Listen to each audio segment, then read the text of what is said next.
DW Radio, your information station.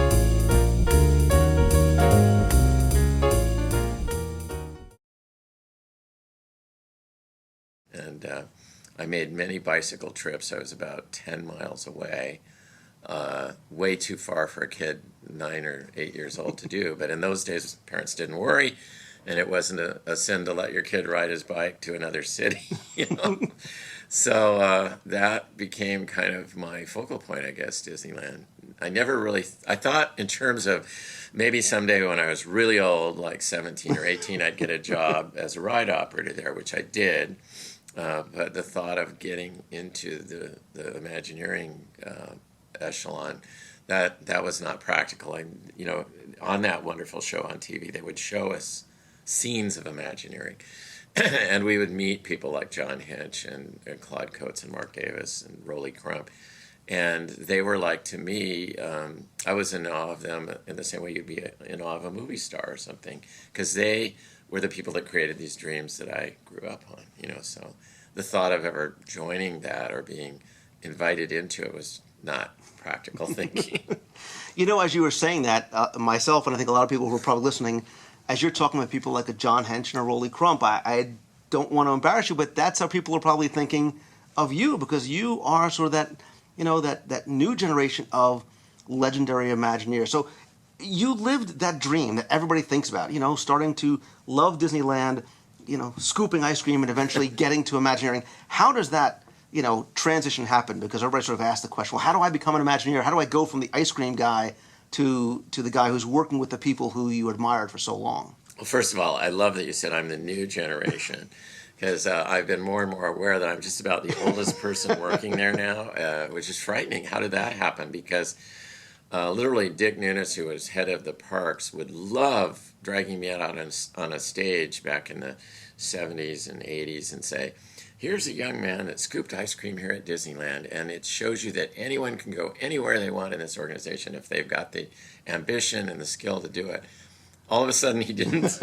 They stopped doing that after a while, and that was the beginning. But, you know, I think what I found unusual is I was kind of making my education practical in that I was sub-majoring in education, thinking, all right, I'll get all these artistry skills, but the reality is I'll probably teach art somewhere. And so that was sort of the real, you know, goal in life. And then I thought, if I'm lucky with a school job, I'll have the summers off and weekends off, so I'll continue working at Disneyland as a ride operator. So what in life could be better than that? So that was a plan, but I got really inspired through a mentor at college, who I still know to this day, and she just turned 100, Dr. Maxine Merlino, who moved to Spain, and she lives on the 3rd floor of a place and still traipses up and down at least 2 or 3 times a day at 100. And she just had this spirit, even then, that was like, so go for it. And, you know, I should have been designing operas like Turandot was one of the requirements. But she heard this little inkling inside me that wanted to do something with Disney, and I was able to convince her that the attractions for Disneyland are as much theater as an opera or a play or a musical or whatever. So she let me take the amount of effort I would have put into a senior project as an opera and develop an attraction for Disneyland. So I thought, well, that'll be the end of it. I took it to Disneyland to show all the friends and people I worked with out there how it came out. And one of the supervisors saw it and said, I'm going to take that over to Dick Nunes. And Dick called and said, well, if you don't mind, I'll keep it a couple of weeks and take it up to WED, Imagineering. And then I got a call to come up. And they weren't gushy or anything like that. They said, you know, work a little harder at learning your artistry skills, and when you're ready, come back and we'll look at you again. So on that second time, I not only had a lot of great art, but I had this crazy machine that had marbles, and it ran for about 5 minutes, and it was kind of a combination of engineering and imagination, which Imagineering. So I got through the artwork part of the interview, and then I said to the guy, can you come out to the car to look at this thing in the back?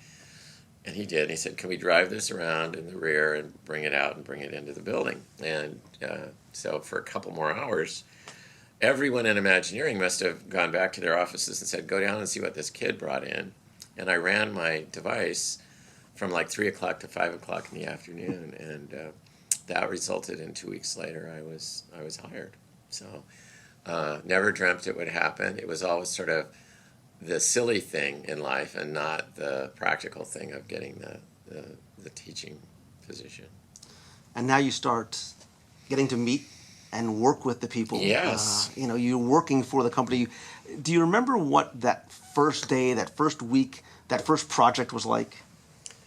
Well, it's probably, yeah, I do remember the first project because I walked in the door. Disneyland had taken my costume away, and that was how I found out I was hired. I went to check in right after New Year's Eve, and I took in my costume to have a clean one.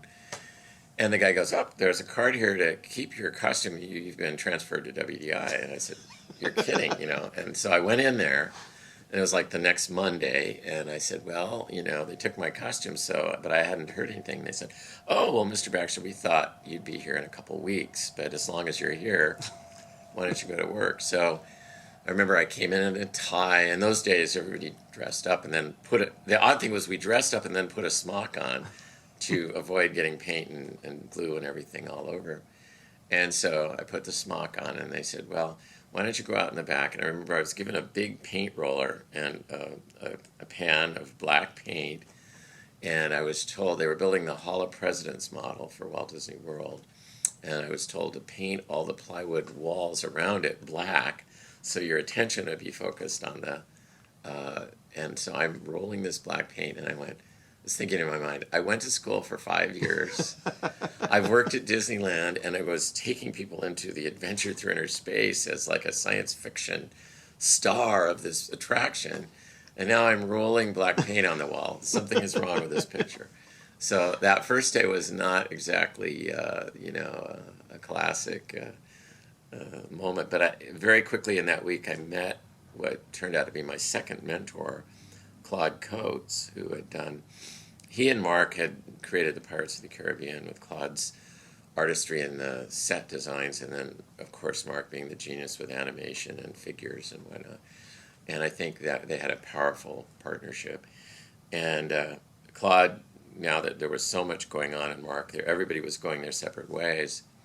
And Claude kind of took an inkling to me because I'd worked on his Adventure Through Inner Space ride as a ride operator, and put me on board with him on the submarine ride for Walt Disney World, the 20,000 Leagues. And